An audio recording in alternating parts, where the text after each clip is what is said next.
Welcome back to the Animation Industry Podcast. My name is Terry, and one time I almost got run over by a truck. Today I'm chatting with Lila Martinez, an incredible storyboard artist who shares her journey from pursuing animation in Mexico and then doing whatever it took to become a storyboard artist in the US. Over the years, she's storyboarded on The Simpsons, American Dad, Netflix's Duck Duck Goose, among many other projects, and now she's a storyboard artist at Disney Television Animation. Plus, she recently was a panelist on the Latinx in Animation storyboarding session with Walt Disney Studios, which just happened last month. Now, in our chat, she's going to share how she picked up the specific skills she needed to make it in both feature and TV storyboarding, the differences between working on children's and adult comedies, how she's landed some really big roles over the years, plus the mentality she took to pursue and achieve her goals no matter what and with whatever resources she had at the time. Plus, her top tips to make your dreams a reality too. So now, without further ado, let's dive in. Hi, Lila. How are you doing? Thanks for coming on the podcast. I'm very good, Terry. Thank you very much. Thanks for inviting me. Yeah, well, I'm really happy to chat with you because I think you have a really interesting journey and story. And, I love hearing more about storyboarding because that's something that I do all the time for my school assignments. So I want to pick your brain. But first, okay. I want to hear where it all began for you. Well, it began in my case since I was a little girl, since I was, 7, 9 years old. I always liked drawing like any kid. I mean, every kid is an artist until they take it away. But it was one Sunday morning that I was with my siblings, really with the TV was just playing on the background. It's not that we were really paying attention to it. My sister was doing her own, she was at college at that time. She was doing homework or stuff like that. And they were playing Tex Avery special. And they were showing how a little bit about the animation process, how they study the movement and stuff like that. So they were recording a woman with a long dress, and the tail of the dress was going to be similar to the tail of a lizard. And my sister, she just stopped for a minute, looked at the TV, and she said, "Oh, wow, animation is really a true art form." And that just stayed with me. I mean, before that, of course, I loved cartoons, and I grew up with the renaissance of animation, and I watched the same Disney movie over and over again. But it was really Tex Avery special that made me realize that I wanted to do that for my life. Right after that, I went with my mom to a library, and to a bookstore. And they had this huge book, The Art of Walt Disney Animation. And my mom, I told her I wanted it, and she was very nice, and she bought it for me. And I started reading it, and it was so complex because, I mean, you think cartoons, you think it's something easy, and it's something that you turn on the TV and it's right there, either TV or movies. But when I started reading that book, and they were explaining about the pioneers of animation and the pioneers in Disney animation as well, and how they were pure artists, how they were highly trained in fine art, and how they will approach Da Vinci and Michelangelo and all the Renaissance masters into their own cartoons.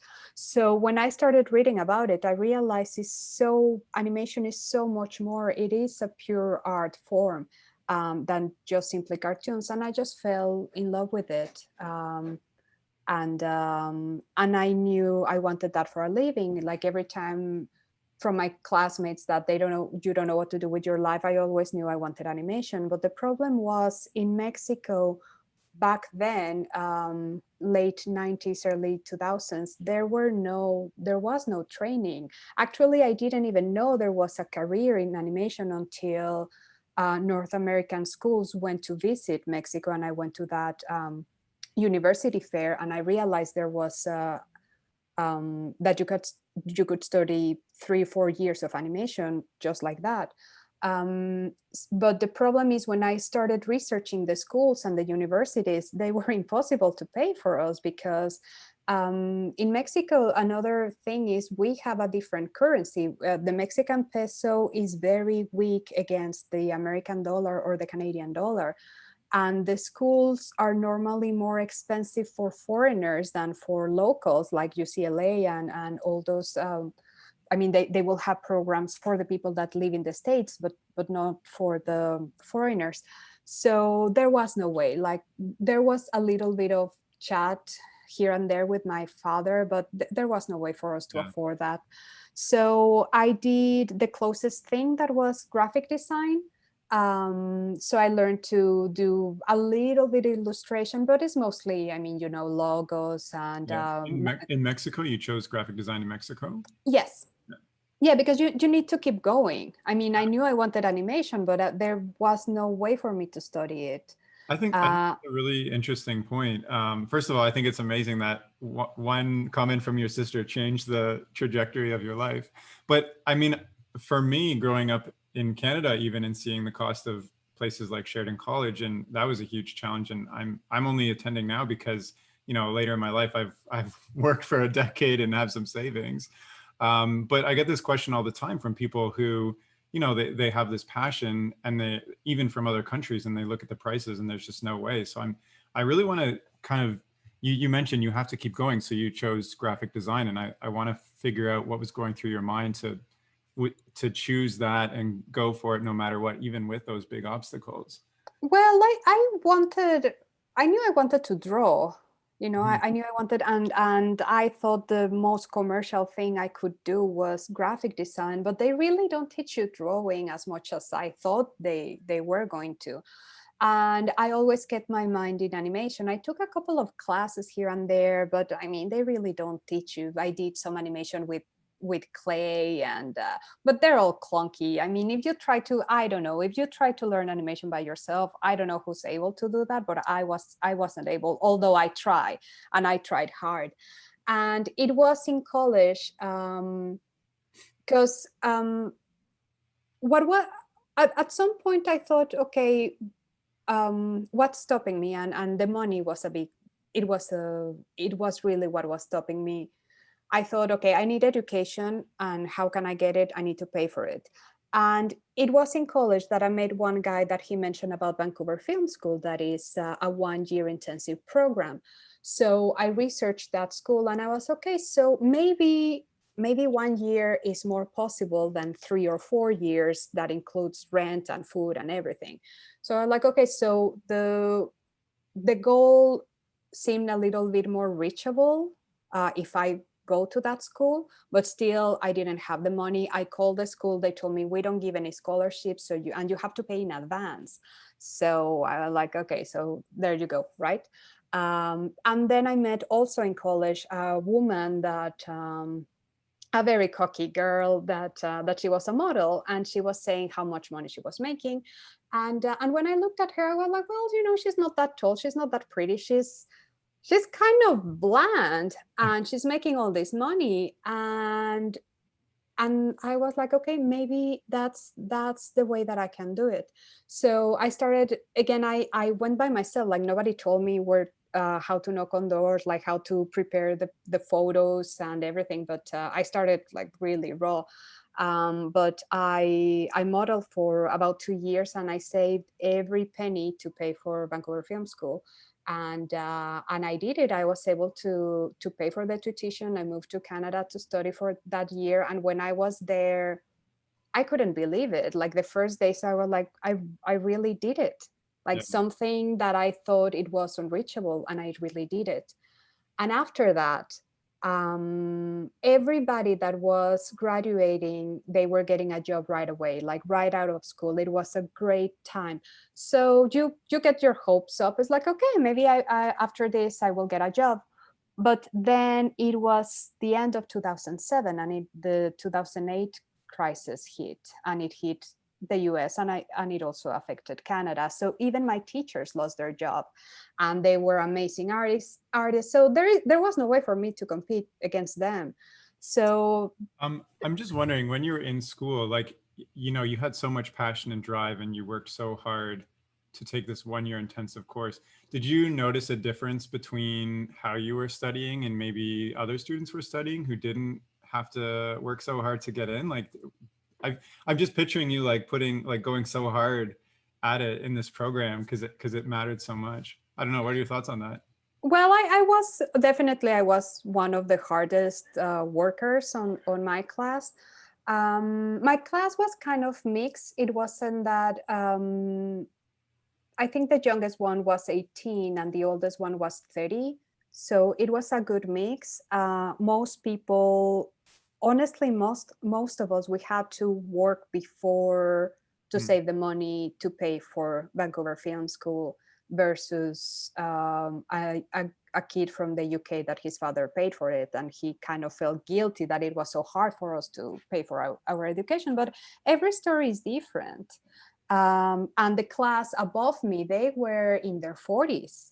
Like that was a class that they were older people, and the class before us, they were very, very young and they were kind of a mess. So every class was different. Wow. But yeah, definitely you can tell the people, even the classes when they graduated, we attended one grad and the short films were so crappy and we got afraid. We were like, are we going to grad with that, like that ugly piece? But then the teacher told us that that class, they didn't follow instruction properly and they were kind of lazy. So that's what you get. If you want something good, you have to put the time and the effort. Yeah. So then the 2008 crisis hit, and what happened to you? So I had to go back to Mexico, and then I hit a wall, and that existential crisis that you don't know what to do, because it's okay. I had a goal, I got it, and now what? Now, Yeah. not what do I do? Because in Mexico there was no animation industry, or it was very, very little. But there was a project. There was a famous stand-up comedian, and his son, he used to do web design. So he created this project of animating the jokes of the stand-up comedian that he recorded back in the 80s. So I contacted them and I went to visit the office, and they were like, okay, you're hired. Oh, nice. So yeah, it was really nice. So I was there for a year and a half until, the thing is, this comedian, he became famous because he will make the jokes longer and longer and longer. So at the end, they were impossible to animate, especially for just one person. And VFS, they trained me well because I did everything. They will only give me the recording and I will do the character design, background design, storyboard, animation, and I will deliver the final piece. Oh, wow. But it was one of the partners that talked to me, and he told me that you didn't sleep last night, you didn't sleep for 2 nights in a row, so you can't keep doing this. Like, if you keep doing this, you're going to end up in the hospital. I love you and I love that you work for us, but we ran out of material that is possible to animate. So I had to leave, and it was a job that I really loved doing. So I left that place and something better came up. I mean, you always keep networking and meeting people. And a guy told me, oh, I'm working on this movie. Why don't you come to visit the studio? So I went to visit the studio. They were working on a traditionally animated movie. And they asked me, do you have a portfolio? I had my website. Like, I really didn't go to ask for a job. And they told me, okay, so can you start tomorrow? So I also got that job very easy. And they were at the end of the movie. I worked there for a couple of months, but still I went back to animate on paper, and that was great. After that wrapped up, I started getting freelance jobs, and then I created my own brand, and I made a service bureau. I ran my own company with a partner of mine. So we did a lot of commercials, and then Vancouver Film School, they offered me a scholarship to study CG. So Wait, they said they don't do scholarships. yes, but later they realized it was a good, after they started doing scholarships for anniversaries, like if it was the 20th anniversary or the 25th anniversary. So they offered me half of a scholarship to study CG. And And I realized, well, now the world is CG, so maybe I should study it. And I went back. That was 2012. I love animation, but the technical part of rigging and it's just really not for me. Like I really wanted to blow up the computer. But I do realize in that time that story was my strength, Mm. because even classmates came close to me to ask me, hey, what do you think about this? How should I tell this? So they realized that I was good telling stories. Again, immigration is it's a little bit about timing. So back then, again, they were not hiring foreigners because Canada was giving back taxes if you hired a Canadian. So Still technically, like that. so you, if they hire a foreigner, they lose money. So it was harder to get, and so there I couldn't stay again. I went back to Mexico. Fortunately, my clients, they were still waiting for me. They still like my work, so I came back with the same clients and more clients, and the company kept growing. We kept getting bigger and better projects and better paid, but but there was something missing. Like, yeah, I was paying my bills, but I was not totally fulfilled. And there was one day that I was making a storyboard for a Fritos Lay commercial about peanuts, and I was talking to my client on one hand, and I was drawing with the other one about the changes that, oh, I like the skirt red, now I want it pink, now I want it blue. I was like, this is going to be film. Like, you can choose the whatever color you want the day you film, but you have to do the changes they ask.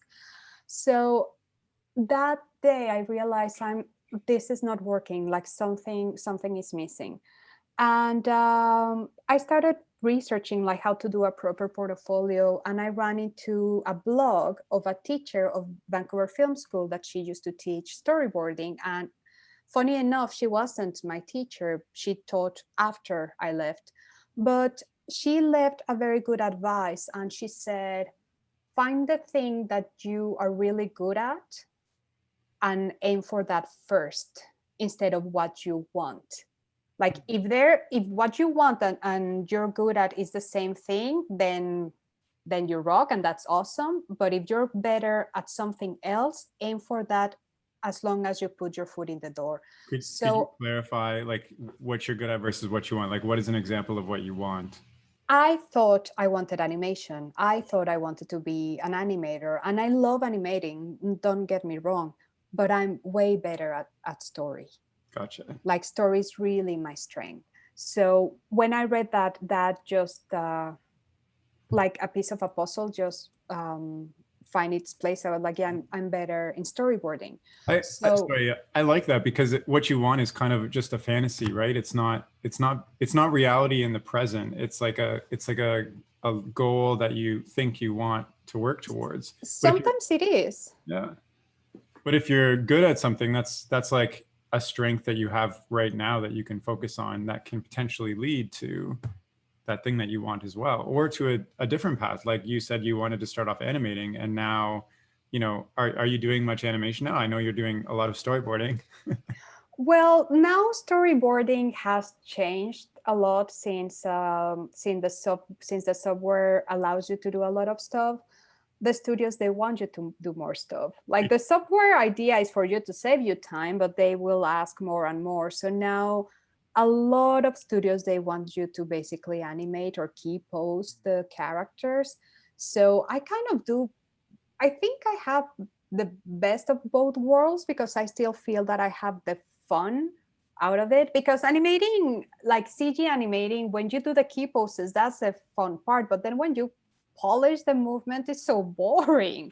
Yeah. So the key posing is fine.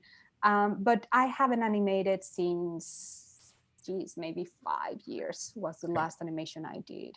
Yeah, I've been focusing more on camera and storytelling. And also, when I was doing one of the movies in Mexico and I was an animator there, the story wasn't good.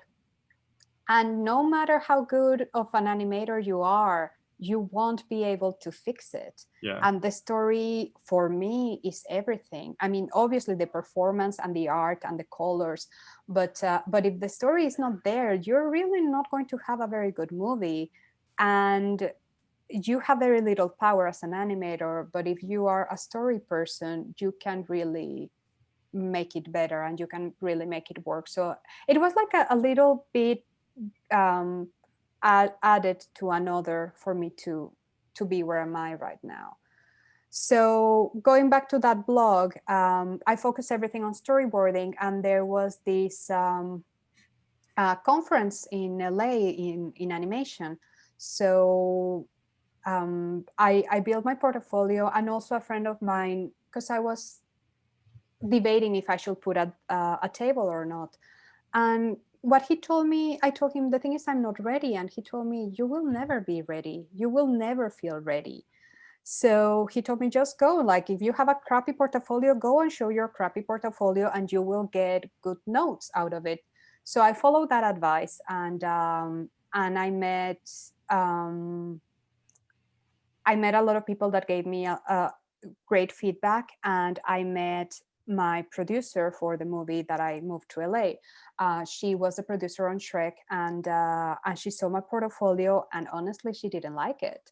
And she said, "Oh, this is too TV. I need it to be more feature, and you really don't understand what they mean." So I just throw a couple of names of artists I knew, and she told me, "Oh yeah, I hired that one." I said, "Okay, so I'll aim for his quality.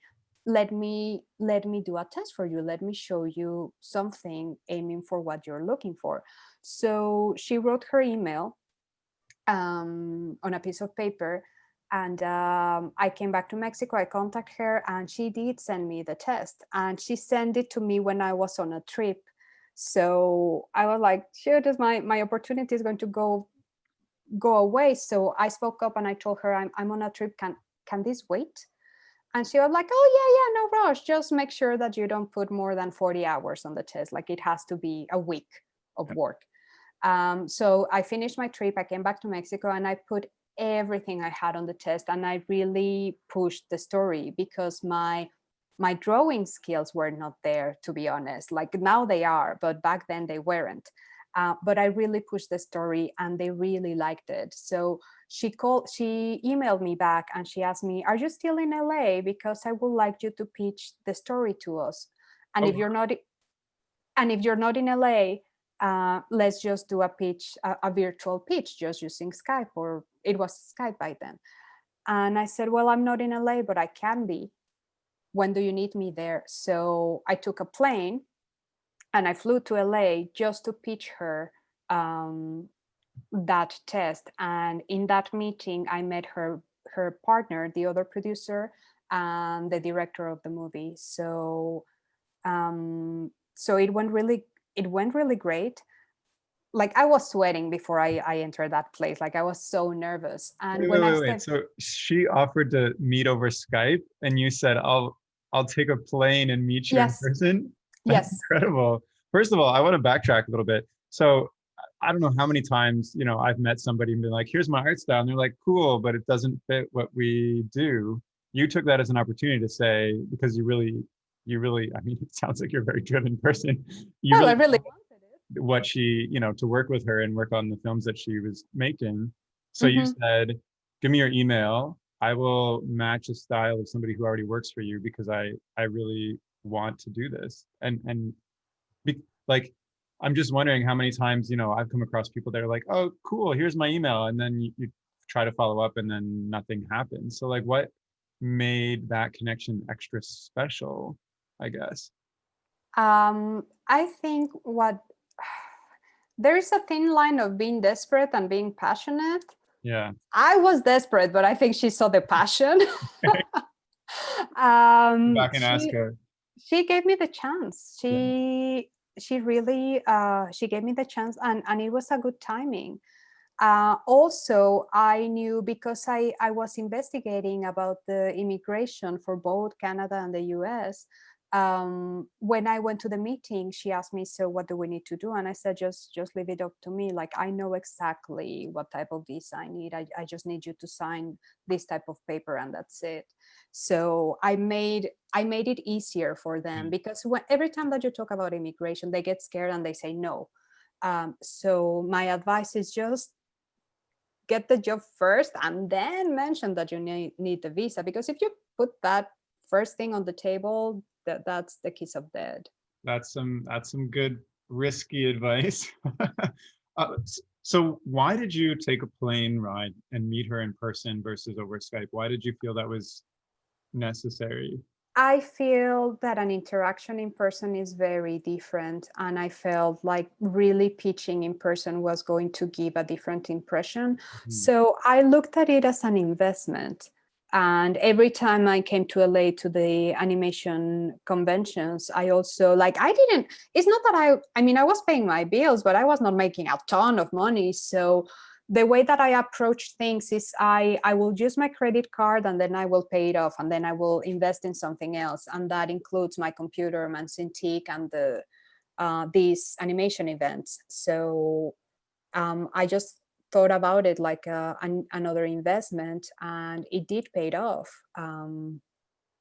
But yeah, when I stepped out of that meeting, I was like, this really happen? Are they really going to hire me? And nothing, I mean, they don't tell you, oh yeah, you're hired right there. Like, I felt it went really well, and I felt it could lead to something else. And just the feeling that it went well, and the chance that maybe I could make it to LA was just wonderful. Yeah. So how long was it between that meeting and them hiring you? Honestly, not that long, maybe 2 or 3 months, no more than that. Okay. Yeah, I got an email from them, and they asked me, so what do we need to get you here? I sent the papers that I needed. They put me in contact with their lawyer. I went to the embassy, got the visa, and yeah, and I started working. Also, when she called me to offer me the job, she told me, we are trying to get this movie, so we have money for 5 months, and I want to be very clear with you. Like, I'm offering you 5 months of work. If we get greenlit, maybe it will get extended, but I want to be very clear with you. And I said, yeah, sure, I'll take it. And those 5 months, I ended up working for that company for a year and a half, a little bit more of a year and a half, because then they had other productions, they had other movies, and they moved me around. So, and I thought, as long as I'm in LA, I will make more connections, I will knock on other doors, like they will see me in person, and maybe I can stay. So also, I was reading a lot of books that we don't, as artists, we really don't read about business and how to take care of the business and how to take care of time management and money. And one of them, it says like, money is power. So I needed to make sure that I had enough in the bank to whenever I lose my job, I could survive. So I was very, very careful with that. And but yeah, I mean, animation, it comes and go. The jobs, it's not a steady job. It's really you have to love it, because it's not a safe life or a safe job to have. You really have to love it. So after the movies wrapped up, I knew we were wrapping up, so I started looking for jobs. And there was another animation convention, so I went there, and David Silverman from The Simpsons, he gave a talk. And then there was the meet and greet afterwards, and I was waiting in line just to get, I think they offered tacos, just to get some food. And I was with a couple of friends, showing them my portfolio, what I was building, to ask for jobs. And David Silverman was like 2 steps away from us, and he saw my work, and he stepped in and he told me, hey, that storyboard is really nice. And I said, well, actually, I'm looking for a job. And I gave him my card. So I found him on LinkedIn. Because these people, they are very busy. Like, they are not going to call you. You really have to chase them down in a decent, not annoying way. So I contacted him, and he gave me the right person I needed to contact to the What did you, animation so studio. you found him on LinkedIn and sent him a message? Yes. What do you say when you're trying not to be annoying but decent, like you said? Well, according to our previous conversation on this event, I would like to do, I would love to work on the show. Like, if there is, who's the right person to talk to? Like, really, I don't remember right now. It's been Yeah. so long. But yeah, just don't be cocky, and don't be desperate, and don't be weird. Like, try to be as normal as All you those things are can. very easy to be. So he gave me the contact. I did the test, and I was freaking out doing the test because it was The Simpsons. I grew up watching it. Yeah.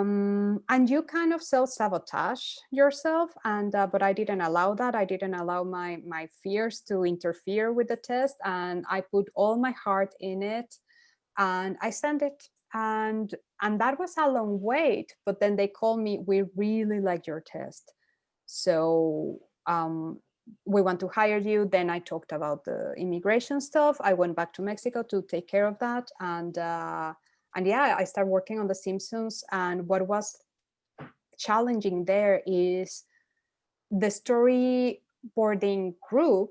They were all directors but me, so it's really hard to keep up to that, the quality that they're expecting. So I needed to work harder than anybody else to try to achieve the quality they were expecting.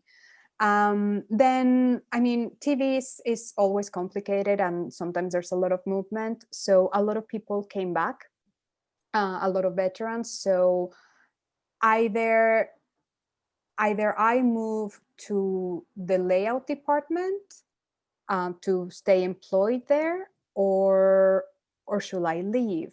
Yeah. So I asked for the layout test, and while I was doing it, I could have done it because I do have the skills, but I chose going back to that teacher. Choose what you're best at, and storyboarding. I really wanted to focus on it. So an opportunity came in American Dad. They were looking for a storyboard artist, so I applied, I did a test, and I got hired. So I decided to stay in storyboard rather to move to a different Right. department, because I was in Mexico. You have to, as I mentioned during our previous conversation, in Mexico, the more skills you have, the better, because you have to cover a lot of departments. But in the US and Canada, what they want is a specialist. They want you to do one skill very, very, very well. So I didn't want it to be going back to being a generalist and jumping from one department to another. So I was able to stay in storyboard, which honestly in American Dad is a little bit of a combination of layout. So Nice. it did help that I studied to do the test on the other side. Yeah. And yeah, so I was in Fox for about 4 years and a half in both shows, and then this new opportunity came, and of the Disney Junior show Chicken Wait, Squad. wait, wait. Before I just have a Sorry. question about the storyboard test for American Dad and The Simpsons. You said you put your heart into it, but Mhm. specifically, what does that mean? Like the storyboard test before, you said you really tried to enhance the story that was being told because your drawing skills weren't up to par. But now that you had more skills and experience, what did you try to do like everything? Like, does it mean like characters are super on model? The key poses are amazing. The story has like extras in it. Like, what is a like we're hiring you storyboard test look like? Yeah, well, by the time that I was working, by the time that I was testing for The Simpsons, I did have the drawing skills. Yeah, after I drew a lot after being hired, and I love the characters, and they have certain rules to be drawn on model, and I had the book that tells you those rules, and I knew the show. I really knew the show, and I really loved the show, so I knew what type of storytelling they were looking at. They were what what what type of show I was applying for. In the case of, but you have to follow a script, different from features. On features, you participate more in the writing and the story, and you change stuff. When you deal with TV animation, especially adult animation, most of the times the writers, they come from the Writers Guild, and that guild protects their job, and we as an artist, we are not allowed to change the script. Yeah. So whatever they give you, you have to make it work one way or another. So the script they gave me actually was kind of weird, but I found a way to make it work. And I knew exactly who the characters were, so I focused a lot on their personalities. And because I have a traditional animation background, I did a lot of poses, and I focused a lot on the acting. So they really liked it. Yeah. On a, Oh, I was going to ask, you mentioned there's a difference between feature and TV, where in feature you can work with a story a little bit more. What are other differences? Like that LA producer said, this doesn't look feature. Like, what does that mean? Because I hear this a lot, like yes. TV boarding people don't go work on features, and feature people don't work on TV. There's like a big difference, but I don't know, like, what is that difference? Well, now that line is less sharp as it used to be, because now we have widescreen TVs.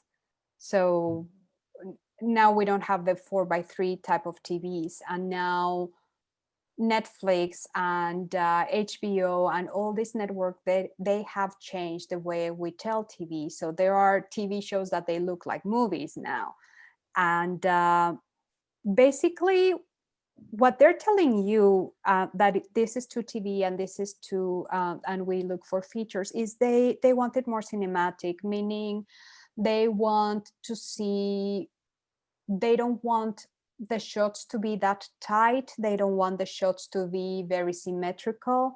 They wanted like more open space. And honestly, a good trick is just to put black lines on top of the bottom, and that will make it wider, and all of a sudden it looks cinematic, although it's kind of TV, but that does work. It's really, when you apply for any job, you have to really know who's your client. Yeah. And what do they want. Even if it's a new show or a new movie, you really have to ask as many questions as you can, so you can understand what they're looking for, so you can aim for that. But I mean, American Dad, it's a quote unquote flat show, and that's what they want. And if you deliver, and I've seen people deliver these crazy shots to show off that they have the skills to do it, but that's not the show. So Yeah. they don't get hired because they are delivering something completely different. So yeah, it's really understanding what they want. Gotcha. That makes a lot of sense, and thanks for clarifying. I can totally picture what it means to be more cinematic with your shots versus tight and symmetrical for TV. So sorry, continue where you left off from American Dad. Yeah, well, now I'm on. I mean, I was in Fox for 4.5 years, and now I'm on. I'm a permanent resident. Finally, it took me 6 years to get the green card. So now I'm able to move around, which I couldn't. Also, I lost a lot of jobs in between. There were some studios that they wanted to hire me, but at the end, when we reached the conversation of the visa, I was like, yeah, we can't do that.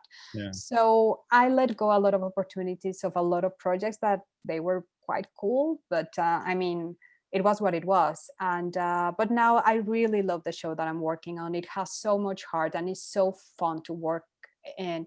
And also it's a challenge because it's a difference. I came to LA to work on a CG movie, and then I moved to 2D TV that is still hand drawn, and now I'm going back to a CG show that the difference between a movie and a show is, on a TV show, you have to kind of recycle locations, or you have to know, like for example, The Simpsons, although it's 2D, you know what the house is, and how the kitchen looks, and how the dining room looks, and where each character has its room. And so you have to know the map of the house. In CG is the same. It's even harder because you can't cheat. In 2D, you can stretch things, you can add stuff. In CG, you have to work with the assets that you have, so you have to be smart about it. So it was kind of not learning, because I already knew CG, but it's just rewiring your brain again to tell a kid story versus an adult story, and you have to be more clear for children than you are with adults, and to understand how this world works. But it's been a lot of fun. Like I really love it, and I'm working with so talented people that I admire. So I feel very lucky. I don't know how long this is going to be, but so far, today I'm happy, and we'll see after this. Well, I think it's amazing your whole journey and how far you've come, and I feel very proud of you. You were very driven, and you said you had a lot of desperation, but it came across to me as kind of confidence in pursuing what you want. And sorry, my question about the CG right now: are you still drawing the storyboards by Yes. hand? Okay, so you have to be pretty particular in how the measurements, I guess, in how it relates to what the actual assets are in CG land. Well, in 2D, there's the draw on model, um, like mantra. And it is very important because now it's normally animated. The USA there's very little animation here. Mostly it's going to go overseas. So Fox normally send it to Korea to 2 or 3 different studios, and you have to be very clear. And if you draw off model, it's going to come back off model. So you have to be very, very picky, and they are very, very picky. In CG, it's not that important to draw on model because you have the models, like you already have the puppets, the CG puppets, but it is very important the sizes, because I can make a storyboard that, yeah, it looks cool, but then when it hits the layout department, they can't match what I did, because maybe, I don't know, if the character is holding a piece of paper, maybe that piece of paper was supposed to be 3 times the size. Hmm. And if I don't do that, then how are they going to place the camera? And you're going to run into trouble. So you have to be a little bit precise with the sizes, not so much the characters, but also the expressions. They have to be clear. You have to pick and choose. What I focus on is on the expressions. Like the body can be a little bit rough, but as long as you have the eyebrows, the eyes, and the mouth kind of clean, it's enough. But the sizes and the perspective is very, very important, no matter what media you use. I also that's really informative. Thank you. You explain it in a very visual way too, so it helps me. I'm also, you mentioned before, in Mexico, you have to be a generalist to survive as an animator versus specialist. But it almost sounds like you've become a generalist within a specialty. Like you can do kids, you can do TV, you can do feature, you can do adults, like CG, etc. So I mean, obviously you've chosen one path. What do you think would have happened if you got that layout job on American Dad instead of, or was it The Simpsons? American Dad, instead of Um, choosing storyboard? I will probably still be there. Um, I think I've met two type of. I think the artists, you can divide them in two: the ones that they want the steady job, and the ones that are crazy enough to keep struggling, like myself.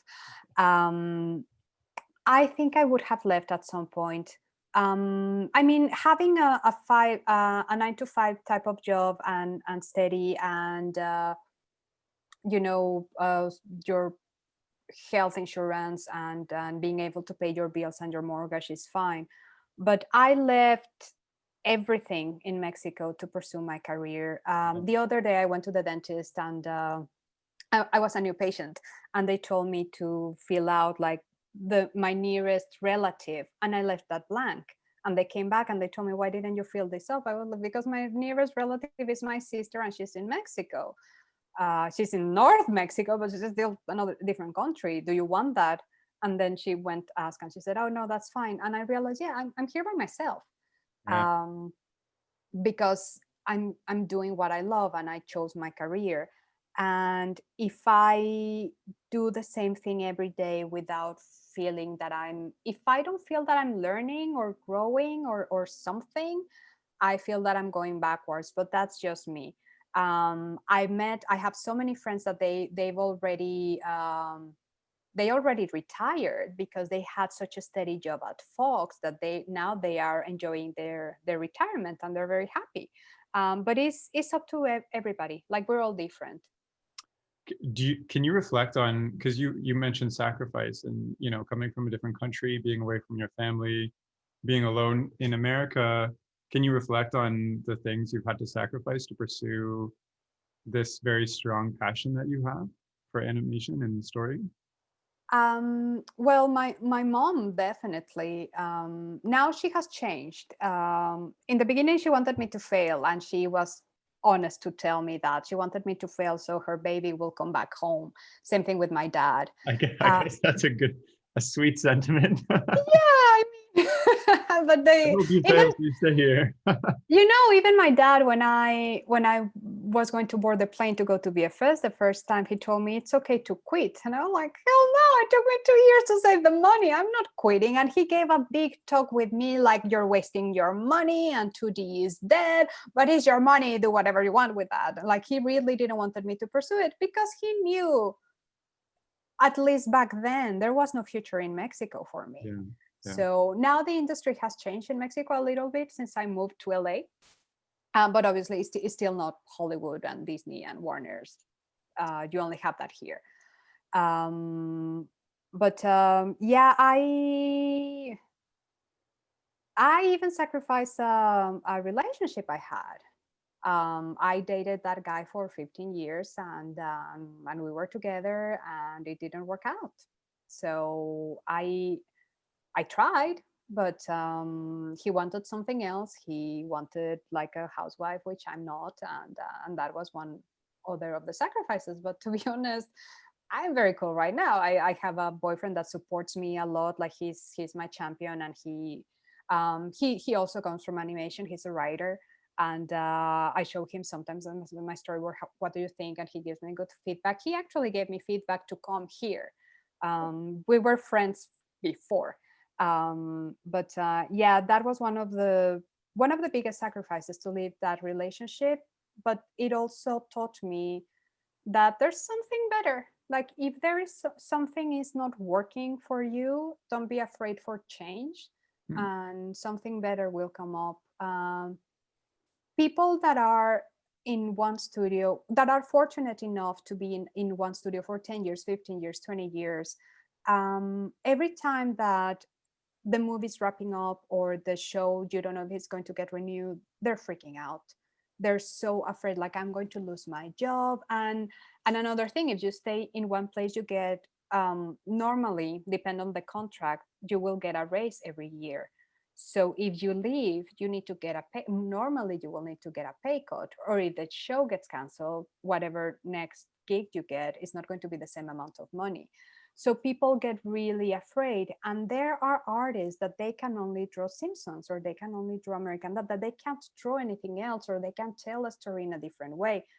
Being a generalist in Mexico, I think it also shaped me, as you say, to be able to move from one thing to another. So I can jump back and from TV to feature, and from TV type of staging to more cinematic, and I like it. I like the change. I don't like being bored.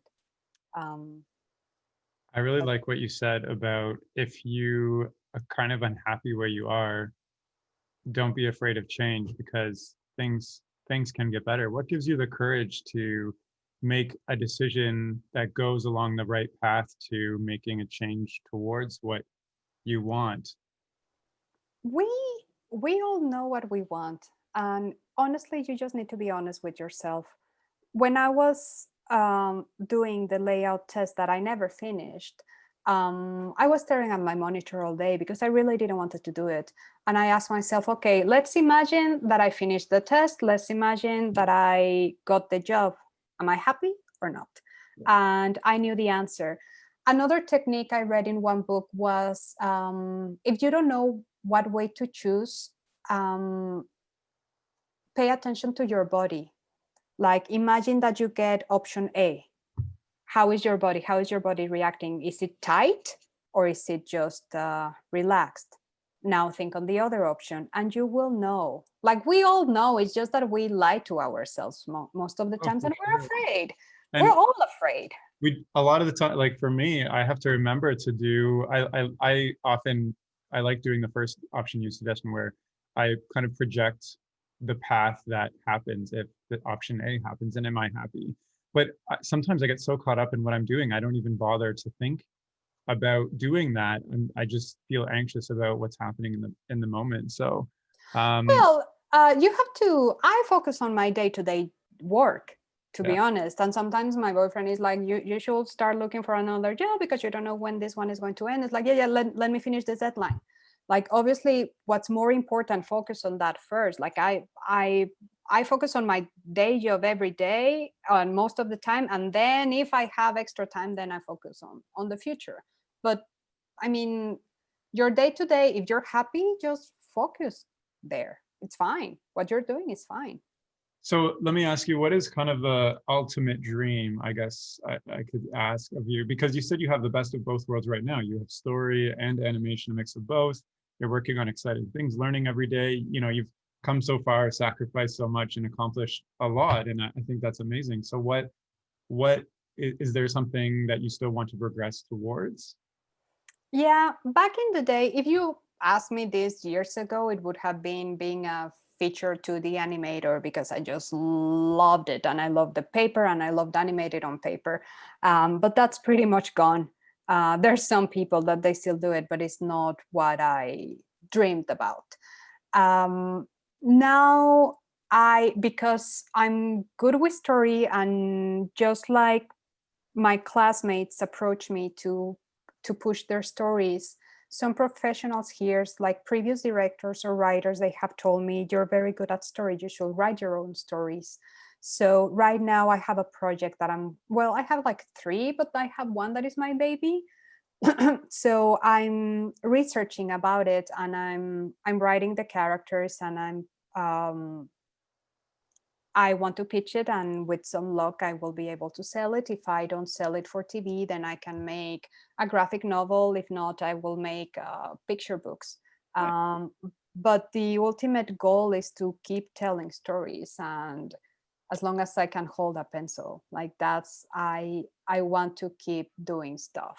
Keep telling stories as long as I can hold a pencil. I love it. Yeah. So you mentioned, if I asked you this years ago, you would have said to animate on a 2D feature film. Yes. What happens if a 2D feature film that fits your dream pops up? Like, I, why limit your dream to what is kind of a reality in the industry versus what you originally wanted to what do? I originally wanted. Right now, I think I'm too old for that dream. No, I'm don't Yeah, do no, that. I mean, I'm too rusty. Like, to be a good 2D animator is years of practice. I wish somebody picks that up and bring the veterans and train new generation. And because it's a beautiful media, I mean, France still has it. Some parts of Europe and Japan, obviously, they still do it. Um, but I just love those classic Disney 2D. I just love them. I So think, what about a movie like Klaus that came out last? oof, I love it. Because you know, there are people trying very hard to make a resurgence in 2D. Yes. Honestly, I think I will still stick on story. Yeah. Like, it's just because I'm better at it. And I see the animators, and I wish I could animate that way, but I can't. Or maybe I could if I put all my effort to it. But it's been so many years that I have really pushed to be a better filmmaker, a better storyteller, writer, storyboard artist, that my skills have just switch in a different path, and I'm happy. Like, I really love what I do, so I don't think I missed anything. Gotcha. Did you ever, throughout your career, or even just since you were 7 or 9 years old, whenever you started this path, feel like giving up, or did you reach a point where you were very close to giving up? Because there's so many obstacles in your way. You know, you come from a different country, your family kind of supported you in a way they didn't want you to to pursue. You had to give up like relationships, years of your Yeah. time, money, etc. Like, how did you not? What kept you from giving up? um Quite honestly, It was so unreal for me to achieve it that I don't know, it's not that I didn't give up. It's just like I thought I was never going to make it, to be honest. Until this day, I still feel that I'm just like grabbing it with my fingernails, that I still feel that everything can fall apart one day or another. I mean, even with the seat with the green card and everything, now that gives me a little bit of a breather. But there's always, I always have the anxiety that I can screw up and everything can fall apart. Why I didn't give up? I almost gave up because of the relationship I had with my previous partner, um, because he wanted something else, and I almost gave it up, but I was miserable. I was totally miserable, and I ended up in a crisis. Like, what am I going to do with my life after spending all these years and time and money pursuing this one thing? Should I give that up? And it was a very stupid idea. Um, but it's really the love. It's part of who I am. So how can you give up of somebody that you are? Maybe you can detour a little bit. A friend of mine that is in the UK, I just recently spoke with him, and he didn't do animation for 3 years, but now he working very cool projects. It's okay to detour if you're tired. Another friend of mine, she was a director on the Simpsons, and I think she stopped working 2 years, 2 or 3 years, because she was fried. She was working nonstop. She was completely fried, and it's okay sometimes to take a break and live life. Glenn Keane was also tired, and he had a trip to France, and it happens to all of us. That it's fine. It doesn't have to be every single day, but as long as you know that you're going to go back on track, if you still want it. There's people that probably they lose interest. I just love it. I really do. Well, I love that. I was kind of reflecting on your journey, and I was actually in a conference once. It was a business conference where animation film unrelated, where Mark Hamill was a keynote speaker, and he was explaining his career and how he got lucky to land Luke Skywalker the role. And his take on the film industry and acting is it's like spinning a giant wheel thousands and thousands of times, and maybe one time it lands on that lucky spot, but you have to keep spinning it kind of to get that luck. So I'm like thinking back to your journey. You had that chance meeting with the Shrek producer, the Simpsons guy happened to be standing near you. Like those, obviously you're working very hard and spending a lot of time and effort and energy and years to get where you were. But those experiences, do you see them as you were pushing to be in the right room at the right place at the right time as often as possible, Mhm. versus if you didn't go to the animation conference, maybe things didn't work out the same? If I didn't have the courage to show my crappy portfolio on that animation conference, I wouldn't be here today. If I didn't invest my own money and being in debt, trying to hit the right spot, I wouldn't be here. Like it was I gave another talk, and they told me, so you gamble, and it was a very expensive gamble, but it did pay off. Um, what I will say to people out there, I also, as you mentioned, Mark Hamill, I've recently listened to ah,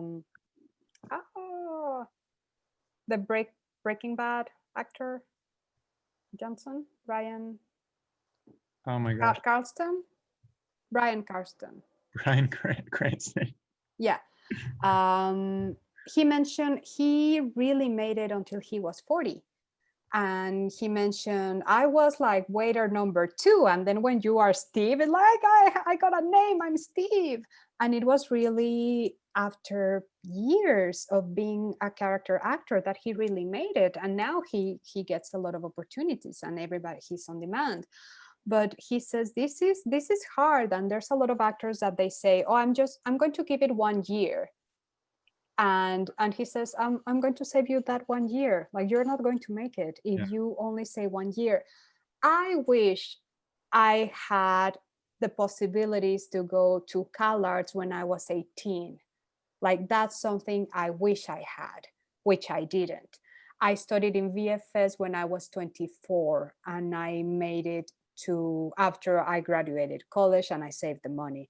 And I made it to LA when I was 31. So you can't decide. I wish I had a success story at a younger age. I feel old. I see a lot of young artists graduating from all these different schools, so talented. But that was not my path. So don't compare yourself to others. Maybe it's going to take you a little bit longer. I feel that it took longer for me. But at the same time, when I reached it, I was more mature to have it. And I've seen people talking about luck, that they were lucky enough to go to CalArts at 18 and get a job straight out of school, and maybe they have the title but they don't have the skills because they stopped growing, because they just said, okay, I went to this, or I mean, so many different schools. I went to this school and that's it, so I studied and that's it. And no, it's a never ending learning type of job you have if you want to be good and if you want to stay competitive. So all the blocks I had at the end just made me a stronger artist today. So yeah.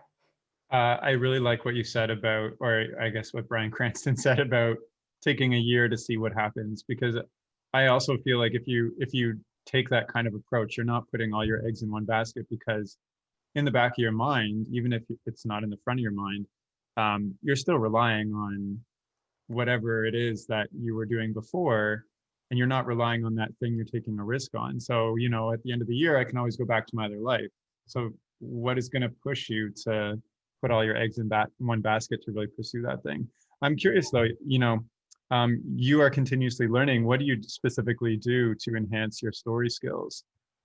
Well, in storyboarding, obviously, is watching um, a lot of films and a lot of TV. I mean, the time that I have left is to watch, okay, what's good on TV, what's good. And you watch it with like a critical eye and take notes and things, or just to get it in your brain? Both. Sometimes I watch it to enjoy it, but you can't really turn off that brain of yours. And then I watch it to study. Watching it to study is completely different, but you know what's good and what's not. And even a bad movie, you say like, how come they made it so bad if everything was there? Like they had the story already. How did they did it wrong? And I have so many examples that I don't want to get into.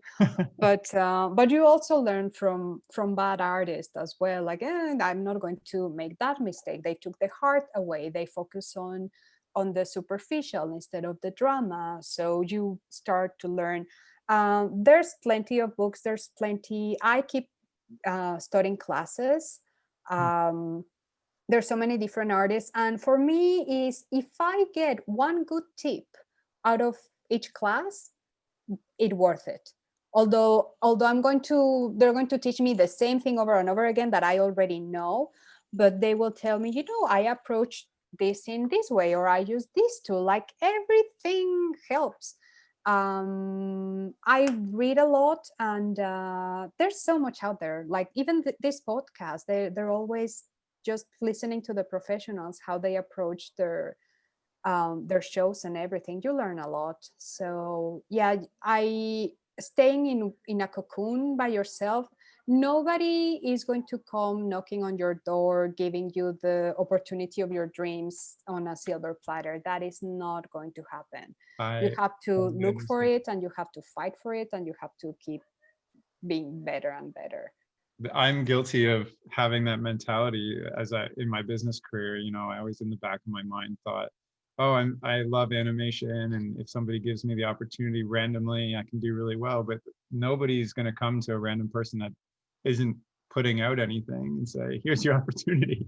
You need the contacts. To make the contacts, you go to networking events, or you get there's people that they don't like that and they get a manager, so they will pay that person 10% of their life forever and ever. but you pay for their contacts. Yeah. There are so many different ways. It's just try one thing. If it doesn't work, try another one, and also be humble, because there's a lot of cocky people out there, and that they feel they're special. Like, honestly, to make it understand that you're not special, and don't aim for the director position when you're 22. You need to get the experience. You need to work with different people. Take any opportunity that comes to you in the beginning, because that will lead you to another stuff, and you will meet people there, and those people will lead to another job. So just stay active, basically. Nice. I maybe have one more question kind of based on that. So, how do you know your worth and where you're at in with your skills and where you're at, kind of like, if you're 18 or 22 or 30 or 40 or whatever, and how do you know what that worth you have is? Because to me, you study all the time, you have all these skills and experience, you are very driven. Like, how do you specifically know your worth when you go on a new project, or even on your existing project, compared to your other colleagues and animation directors or storyboard supervisors? Um, that's a tricky one. In terms of how much to charge, is in terms of money, you can check. In LA, there's the Animation Guild, and you can check the contract. And in the contract, there are the minimum salaries that you have to be paid. So even if you go to a non-union studio, you know how much people are making out there. So that gives you an idea how much at least you have to be making. Hmm. Sometimes for me, is what I'm getting out of the project. Sometimes it's going to be more money, but sometimes it's going to be more knowledge, and the people that I work with, that is more valuable in the current moment than money. That's a tough question. Honestly, is to measure if you like the project, if you like the people, if you like the studio, and if you see yourself happy there or not. If you see yourself struggling either by money, or by you have a crazy boss, or they ask you to work unpaid overtime, then it's not a good place to be. And if you're miserable, then it's not a good place to be, and you have to look for something else. Check with yourself. I mean, I know where I'm good at, and I know what I'm lacking, and I see artists that are better than me, and I just aim to be as good as them. um, you kind of know with years where you're standing. You know you're better than somebody, but you know there's somebody way better than you. And in terms of money, as long as I'm getting paid fair and what it's on the contract of the union, I'm fine. And also I understand that every year I make a different amount of money, and people that go into directing, they also go back to storyboarding. So sometimes you're going to be jumping from storyboard to director to producer to director to storyboard. So and each one of them, they will pay you differently. But also, if you are working as a storyboard artist with a director that was your mentee, because I've seen that happen, understand that in that particular project, he or she is the director. You're not, although you were a director before. So you have to follow direction, although you disagree with some of their choices. Understand what your position is, and be humble about it. You will be a director later on, but right now you're a storyboard artist again. So it's complicated. That answer is kind of complex. It's a complicated question, so that's totally fine. Is there, as we're kind of wrapping up, is there anything else you'd like to share for anybody listening? um I don't know. I mean, if you are like me, that you didn't have the chance to study in the school you wanted, in the time you wanted.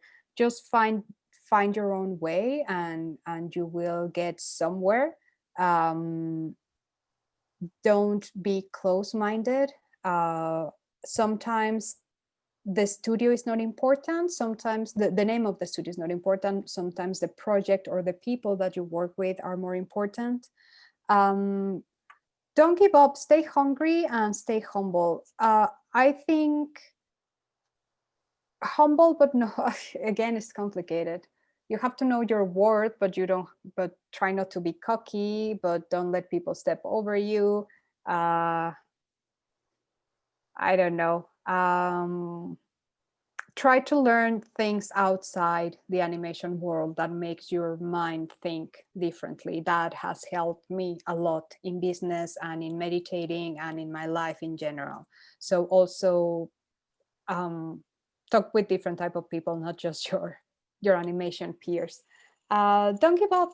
I mean, it's been hard. It's been really hard for me. I feel that it's still hard, but I love it. And if you love it as well, just keep pursuing it and don't give up. It's hard. It is hard, and it will always be hard. And one advice I got when I started is you have to be tough. In this business, you have to be tough. So I'll just pass you that advice as well. I like it. And for me, like if something is not hard, then it doesn't feel worth pursuing almost. If it comes Doesn't easy, taste the same. then I don't want it. I don't know why. It's not as sweet. Yeah. Well, thank you so much for coming on the chat. It's been incredible to hear your journey and all the insights that you've woven into your story along the way. It's been a My pleasure, Terry. Yeah, and if you're listening and you want to get in touch with Lila or follow her work, you can do so by checking out her website, which is lilastory.com, and I'll include that in the description of this podcast. And thank you so much for listening. That's all for now. Okay, bye.